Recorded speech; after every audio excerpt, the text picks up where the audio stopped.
Do you mind who wins this weekend?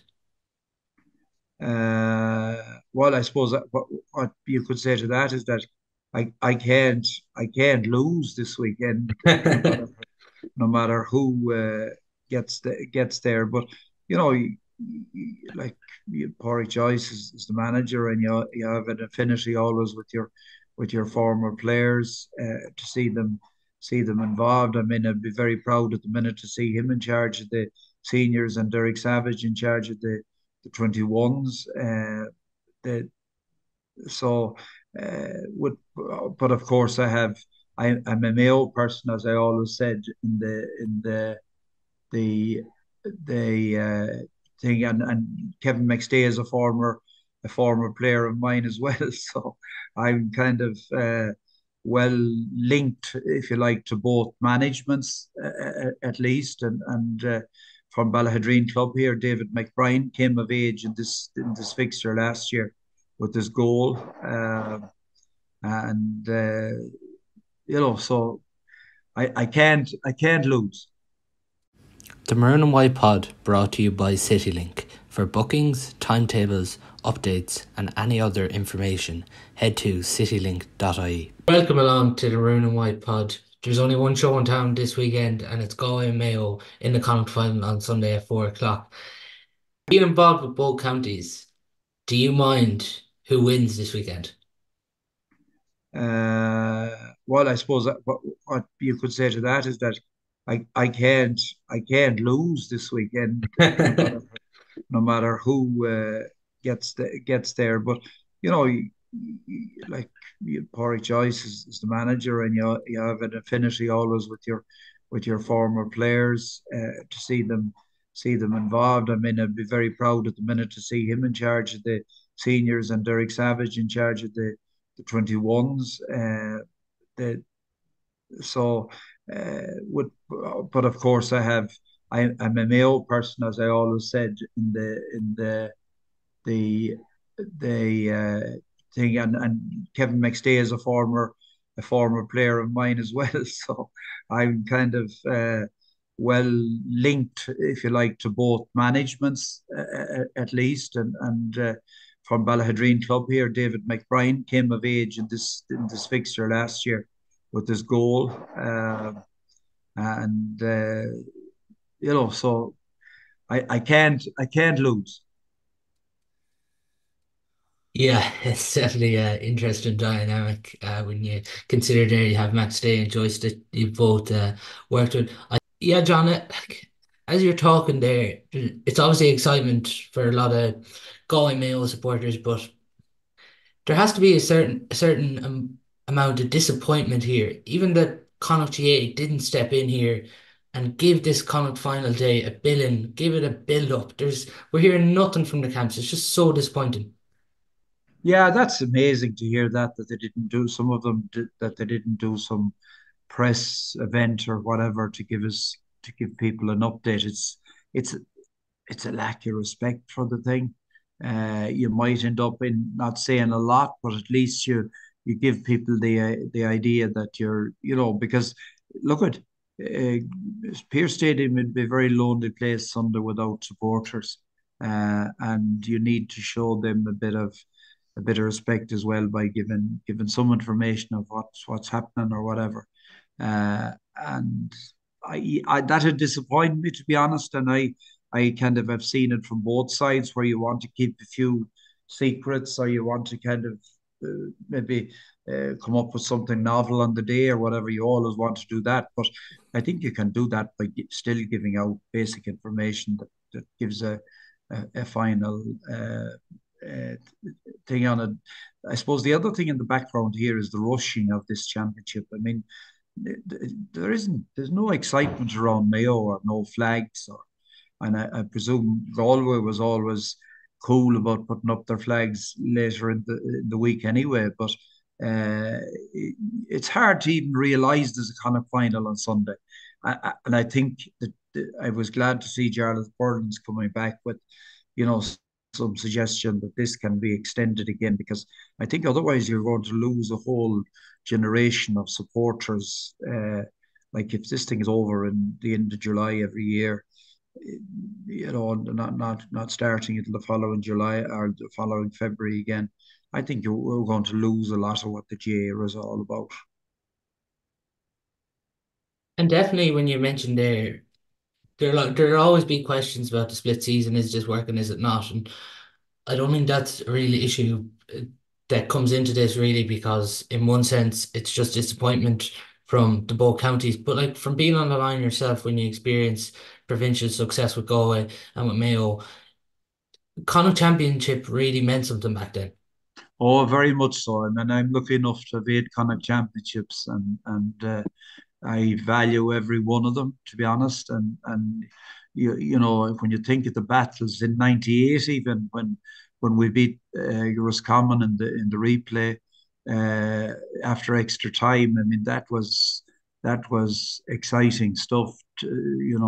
Absolutely. You could feel the tension in the grounds and some of the other matches as well between Mayo and Galway.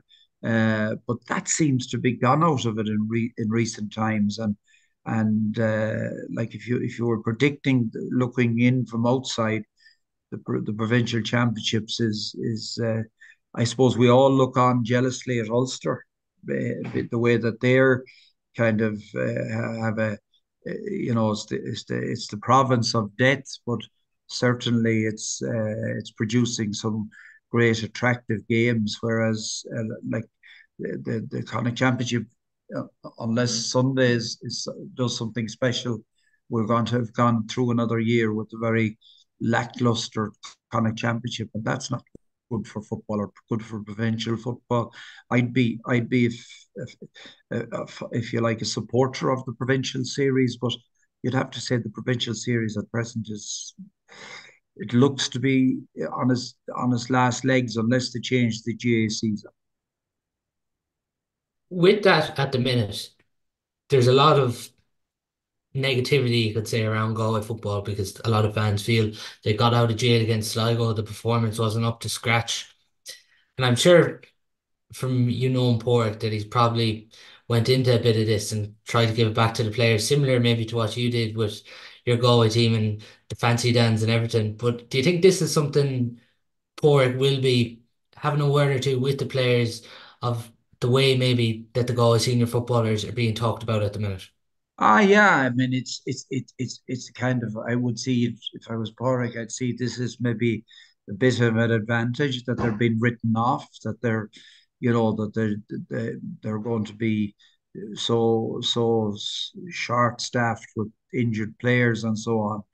This is an opportunity they'll have 15 very good players on the pitch at the end of the day, and it's a huge opportunity to demonstrate that there's real pride in that maroon and white jersey.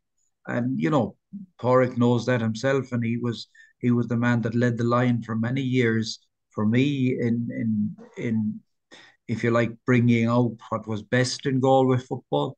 And it's more complicated and more difficult to do it as a manager because you have to, some players need encouragement, some players need a bit of hard truths, if you like, and that's so. I think what goes on in players' heads in Galway this week is going to be important, and I know Anne Marie Kennedy is in there with the Galways as the psychologist, and she's excellent.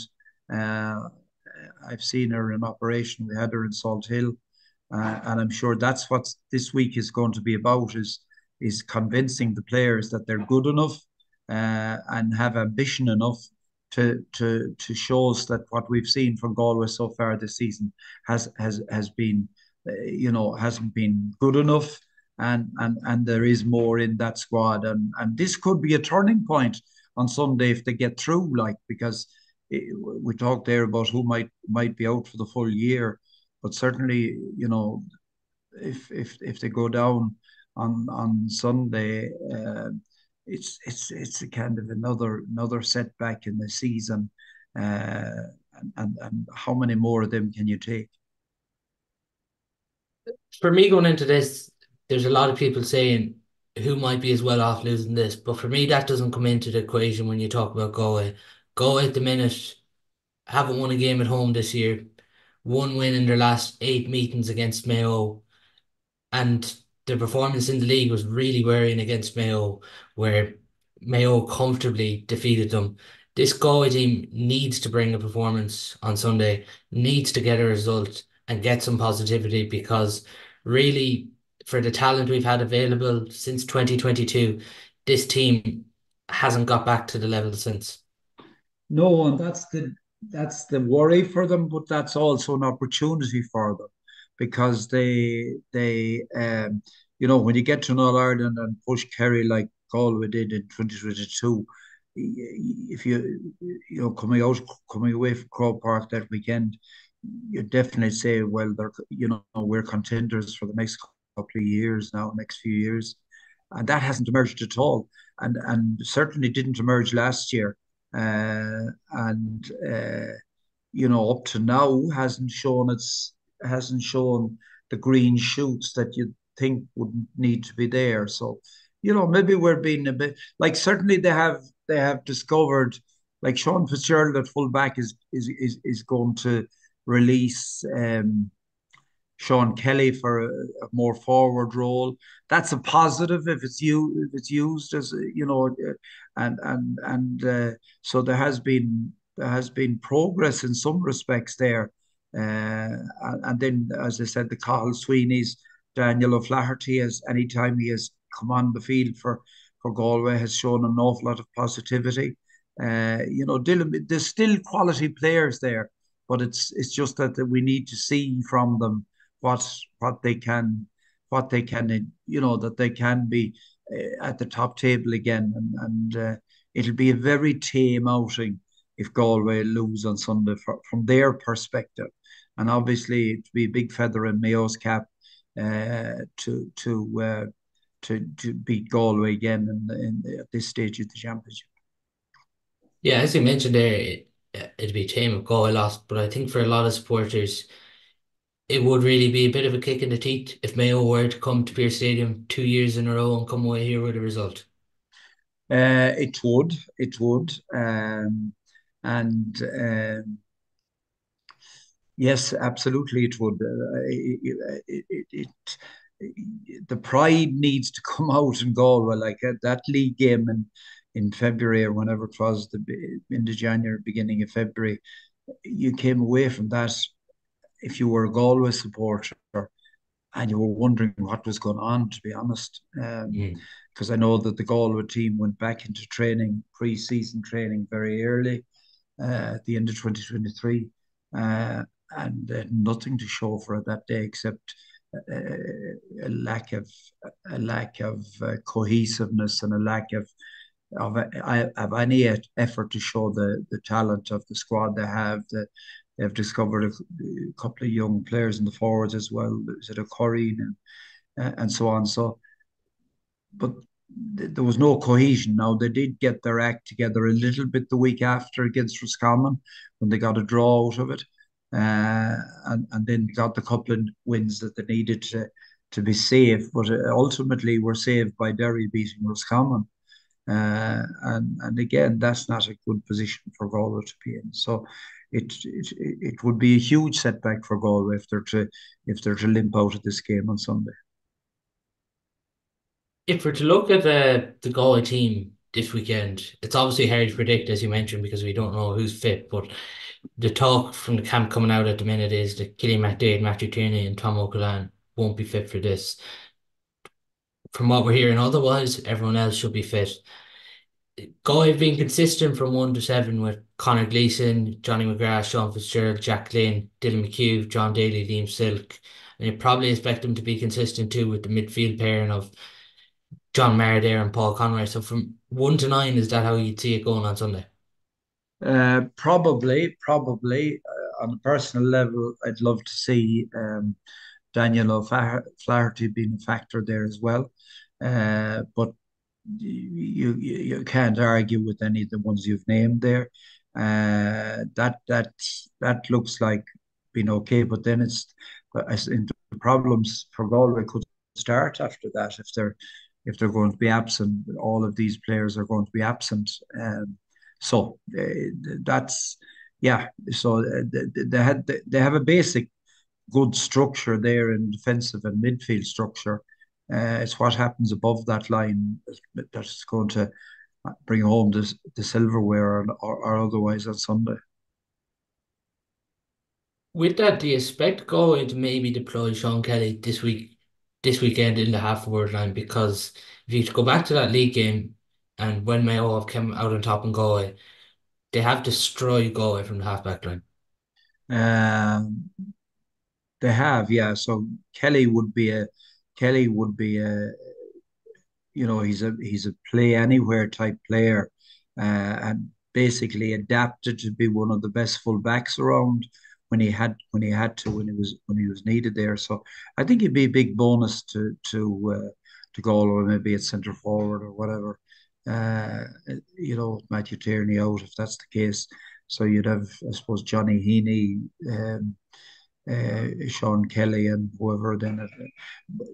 Is Shane Welsh going to be factored in on the wing or something like that? Maybe you know, it's hard to Which, kind of double think of what they're planning. yeah, it could even be Sweeney Heaney. I know that was consistent throughout the league if God Sweeney is deemed Yes, and fit and, enough. and I'd agree with now that you mentioned that. I'd agree with Cahill is better in the half forward position rather than being confined in the inner part of the pitch. Yeah, that's true. So they have a lot of good options there. Like, and despite all that's missing, they are very quality players that you're talking about. Rob Finnerty has shown a welcome return to form, if you like, from the scoring point of view as well. So maybe we're being too down and out about Galway form, but I suppose it's just that we haven't seen it so much so far anyway. So but let's hope that they can get their act together. I think the Connacht final needs it, Galway needs it, and if Mayo were to be pushed to the limit, they they need it as well. So everyone, there's only we can't have a team effort on from either side on Sunday next. Yeah, just with that. We're talking about the options there. Keane Darcy is someone who could easily come into this. If Go Air to deploy someone else as the third midfielder, expect Robert Finnerty to start because he was probably the biggest positive out of the Sligo performance. Damien Comer for his camo and setting up that goal, he's going to come in. But Shane Walsh at 15 it could be a potential option there. But Shane Walsh at the minute is struggling for injury. He was taken off in the Sligo game. If you're a manager there on the line, what do you do? Because there's only that 2 week break between this Sligo game and the Mayo game. Well, like if Shane Walsh has turned his form around in the meantime, you know that what he can do, but you'd need to be convinced. If I was sitting down with Shane Walsh this week before this, as I see it, before they pick a team, I'd need to know what state his mind is in because uh, certainly what we've seen so far isn't wouldn't deserve an opening wouldn't deserve an opening jersey, and that's not paying any disrespect to Shane Walsh because everyone knows what he can do. Uh, so when you start going through the options there, Galway have a lot of brilliant options provided the mindset is right uh, to bring home the bacon, if you like. So there is a lot of options, whereas Mayo haven't maybe as more.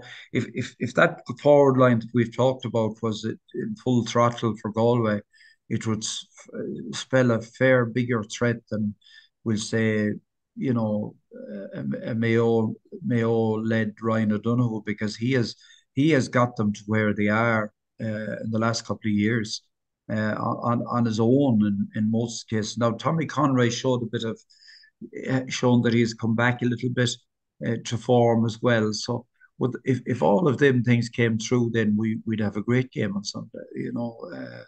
Uh, but again, as I say, it depends on the headset of both teams.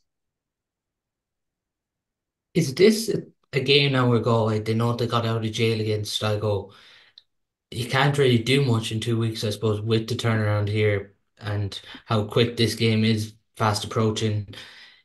Do you go back to basics here, or what are you saying to the players after that game?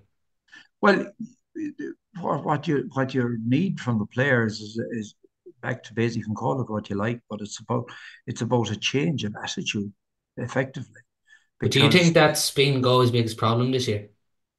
uh, up to now, yes, up to now, yes, but it's not too late to resurrect the old Galway winning culture that has been there over the years at times. A lot of the time. What sort of attitude do you think they've had this year? Well, I mean, the league, like if you were manager of Galway this year, I don't want to speak for Patrick Joyce, but you'd be frustrated. But you'd have to kind of sit down with the players and talk it through and reset their headset as to kind of for them to realize how good they can be when they get it right. Uh, and that's because they haven't got it right since July, whatever the final 2022. That hasn't happened. They haven't played as a with the unity of purpose that's necessary, and that's the biggest thing. That biggest challenge. So the biggest challenge is a mental challenge for next Sunday, and if Galway get that right, then they're in with a real chance here. Is there an element, like we've talked here that they need to win, but is there an element here where they have to deliver given how long this management and playing group have been together in their fifth year now?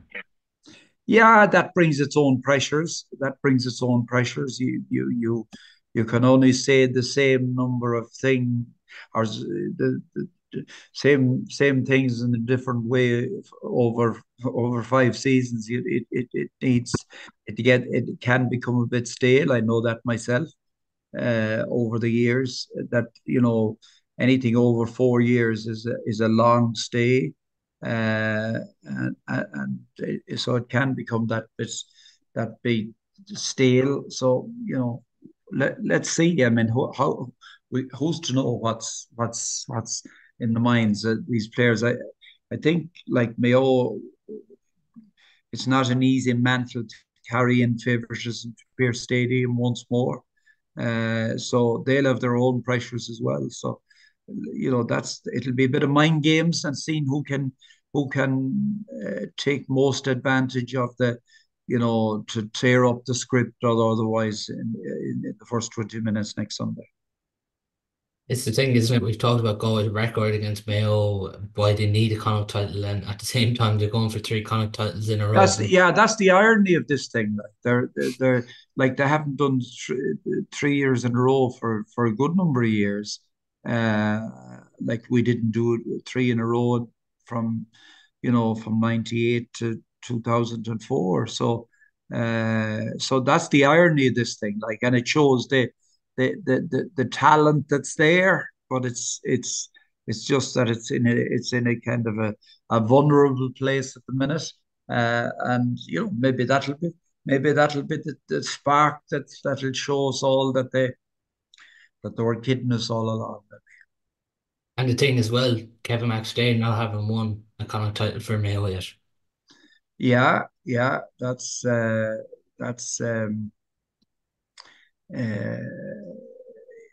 thing. Yeah, and that's a bit this big that management is one of the biggest powered managements that came into football in the last couple of years.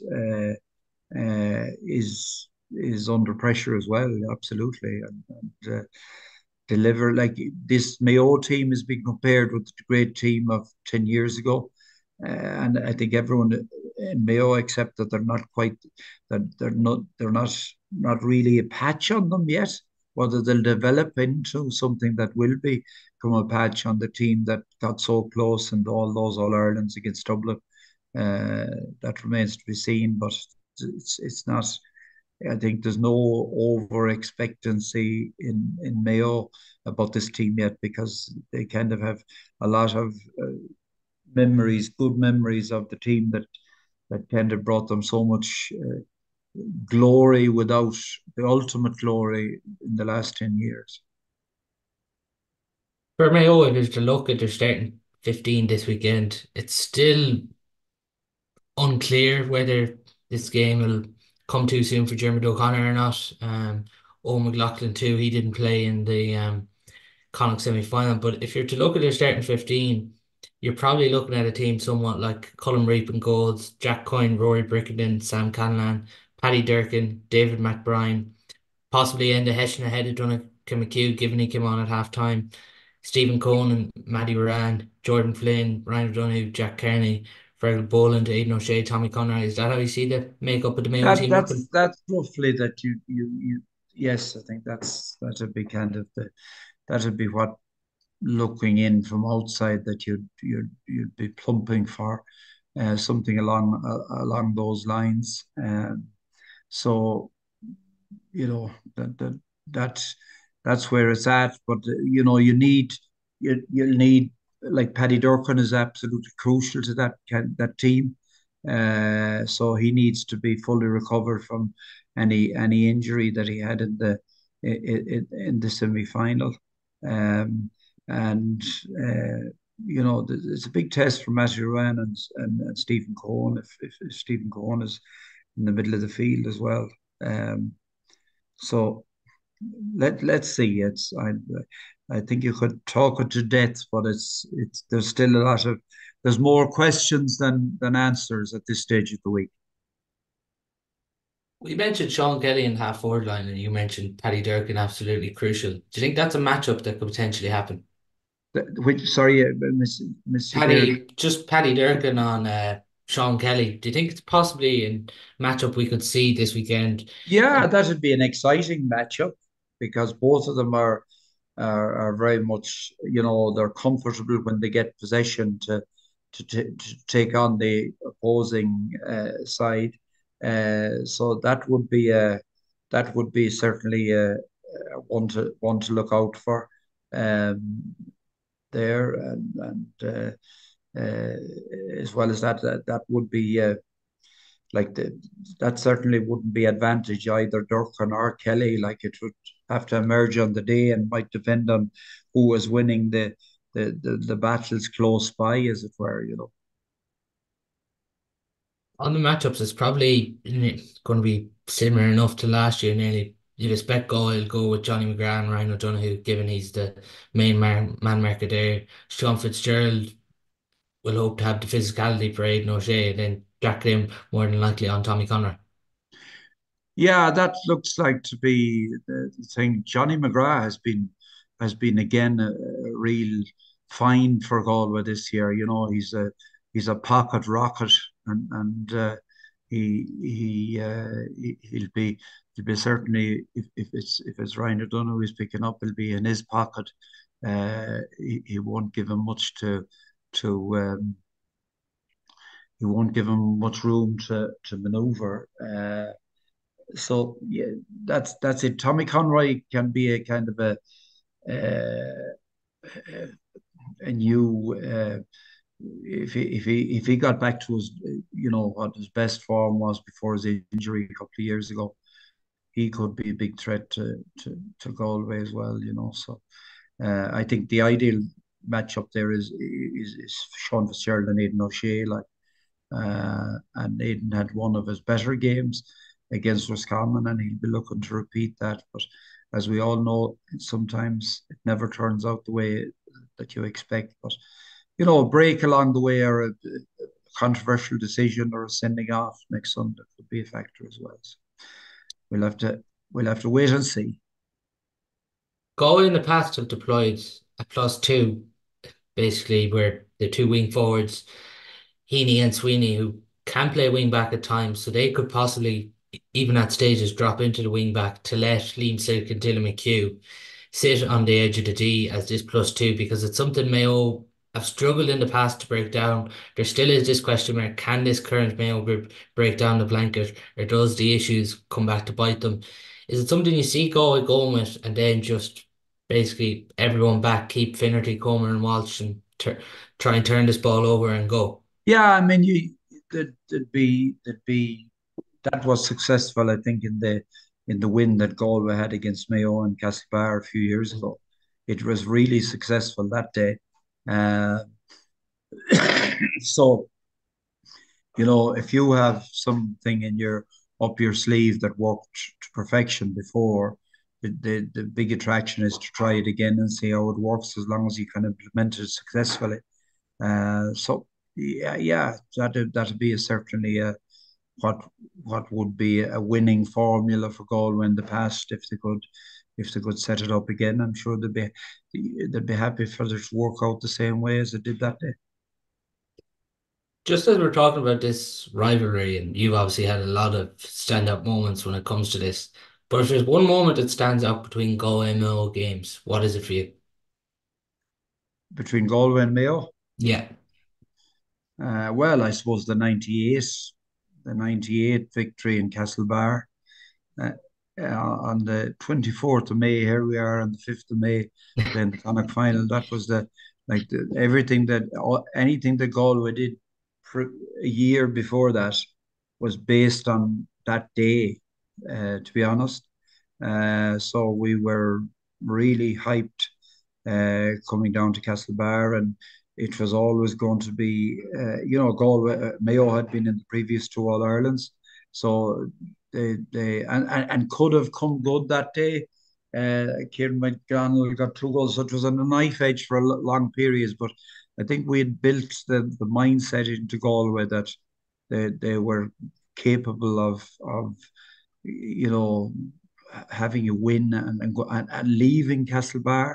I felt that we had a great chance of going the whole distance. I wasn't saying it too loudly, but I felt that day was a big turning and point in Galway football, and the fact that we went on to complete the deal later in the year was really special. But the roots of that and the huge Galway support that was in Castlebar that day, McHale Park and the fields of Athenry being sung as we left the pitch. It's those memories will last a long, long time. Would you still have conversations with Porrick uh, throughout the intercounty season? Not as much because to be honest, when you move off the stage, I I don't want to be kind of interfering, as it were. Uh, I had a huge admiration for Porrick as a footballer and so on, but I wouldn't know. When I leave a stage, I leave it, and let them at it. I had a fair innings in both camps, to be honest. So I look back in good times and for Mayo as well, very much so. So I'd probably have a bit more co- connection with John Divley, who's part of the Galway setup, maybe more so than Porrick. But I'd be very conscious of not interfering or not kind of saying this should be done or that should be done because I had me say and I had me time to do it. Have you been back in with the Galway seniors under Porrick for back in to talk to them during his term? No, no, no, no, I haven't. I mean, I haven't really. Again, that's part of when you move off the stage. Obviously, if you were asked to go back in or whatever, you'd be glad to do whatever you could, but it would have to be his call rather than mine. I wouldn't. I'd have too much respect for the management that's there at the minute to start giving my penny halfpenny's worth at this stage. And who do you see winning on Sunday? Well, I think after this long discussion, I think if you I'm not sitting on the fence, but I just don't know. it's who brings their A game to the match on Sunday, and I think that's capable to be either of them. Uh, and I'm not trying to avoid an answer. Like if um, Damien Comer, like he's a real threat, and he rescued Galway in the last game. So if he brings, if he gets a full 70 minutes and thing, it gives them a great chance. But I really, really don't know. And after the league game in Galway this year, it's hard to know. It's even more confused. So I think we'll leave it to the day and sit back and enjoy the uh, the atmosphere that I hope will be there by Sunday, and see what comes. And as I said, no matter what happens, we'll have a big interest in both of them going forward. There's a lot of questions coming in today, particularly after the All Ireland series draw was made. And if you're to look at Group One, if Galway or Mayo win Connacht, they'll face Donegal, Armagh, Derry, and Westmeath. And then for Yeah, the loser, more than likely, I think we can safe to say, if Dublin are to beat Louth, which is expected, they'll face Dublin obviously, and then if Louth were to turn them over, Roscommon and Cavan. There obviously is a favourable side of the draw there for the loser compared to the winner, but that is true, and but I'd be disappointed if I thought that that either Mayo or Galway wouldn't want to move every sinew in their bodies to get success on Sunday. But certainly, if you look at it like that from a newspaper, from looking at it on paper, the loser, the Connacht runner-up has a better chance of getting out of the group than if you're a Connacht winner. So there's another conundrum, the new system. It's a pity in a way that it's drawn before yeah. these finals are played. That it brings another kind of factor into the thing that the provincial championships don't need, at least. I don't think it's something though either team, given that there's silverware on the line, I don't think it's anything they'd really be paying heed to because like No, as no, we've no. mentioned, both of these sides need a trophy. Yeah, they both need a trophy, and you'd be disappointed if they kind of were trying to manipulate a situation where they got an easier draw at this stage. Then that kind of puts the credibility of the championship in doubt. Never mind, whatever, as well as everything else. So we'll Particularly presume. there with three coming out too. It's they'd all still be expecting, no disrespect to Westmeath or Cavan, but they'd all be go MAO expecting to get a result. Yeah, Given that they're going to be a seed one or two against the bottom seed. yeah, yeah. That's true. That's true. That's true. So they'll all expect to survive that group, those groups as well. So in some ways, the championship is over before it starts nearly, and in another view, it hasn't started at all yet. So it's it all adds to the confusion. Just before we do finish, obviously, it's probably going to go really under the radar this weekend, and I think it's a bit of a pity with all the action that people are probably forgetting that there's a Connacht under 20 football final taking place on Saturday in McHale Park between Galway and Roscommon.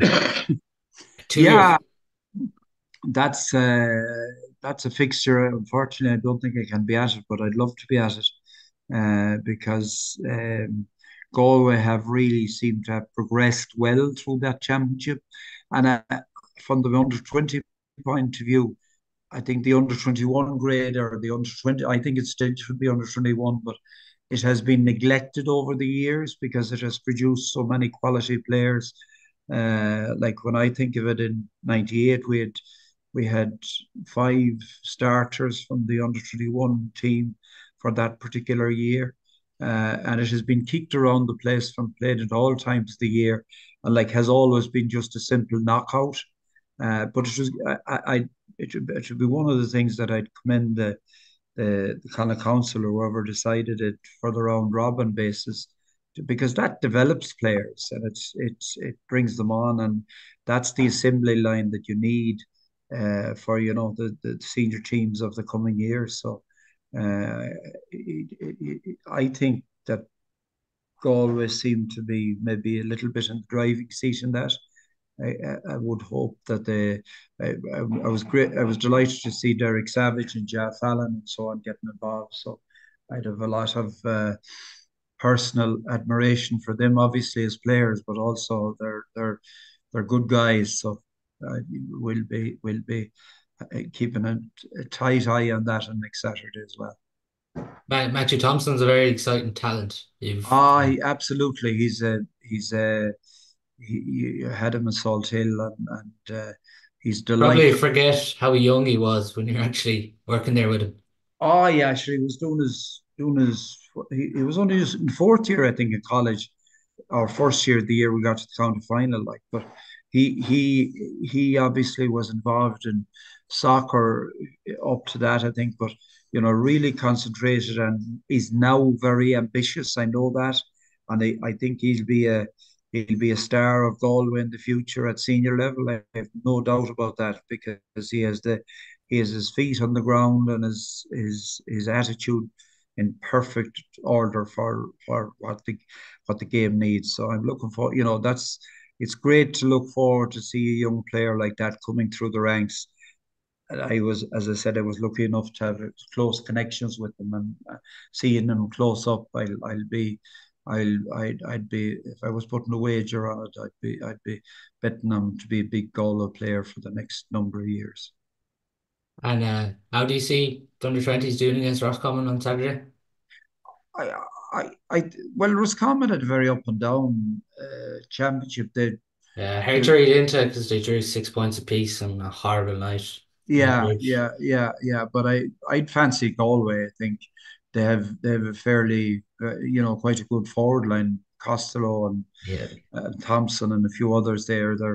They seem to be very well equipped, and I'd fancy them. But again, I haven't looked at it in depth or seen them in depth, as it were. But I'd very much love to see them coming through with the weekend. Good stuff. Well, that's going Roscommon Saturday night in under 20 final, and then the main event in Pearse Stadium at 4 o'clock on Sunday between Galway and Mayo. That's all we do have time for on today's podcast. Thanks a million to John for coming on. Thanks, Paul.